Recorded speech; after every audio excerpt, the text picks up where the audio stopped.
ఆదిలాబాద్ జిల్లాలో రోడ్డు ప్రమాదం జరిగింది. నేరేడిగొండ మండలంలో వేగంగా వస్తున్న ప్రైవేట్ ట్రావెల్స్ బస్సు లారీని ఢీకొట్టింది. ఈ ప్రమాదంలో 2 వ్యక్తులు మృతి చెందారు. మరో 3కి తీవ్ర గాయాలయ్యాయి. గాయపడ్డ వారిని ఆసుపత్రికి తరలించారు స్థానికులు.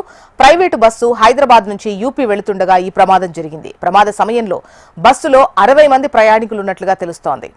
ఇక ఈ ఘటనకు సంబంధించి పోలీసులు కేసు నమోదు చేసుకుని దర్యాప్తు చేపట్టారు. నేషనల్ హైవే మీద ఏదైనా యాక్సిడెంట్ అయినప్పుడు ఎంతగా ట్రాఫిక్ జామ్ అవుతుందో ఒక్కసారి చూడండి.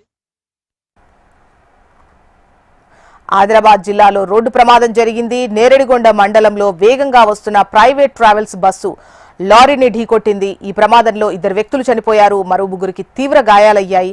గాయపడ్డ వారిని స్థానిక ఆసుపత్రికి తరలించారు. ప్రైవేటు బస్సు హైదరాబాద్ నుంచి యూపీ వెళుతుండగా ఈ ప్రమాదం జరిగింది.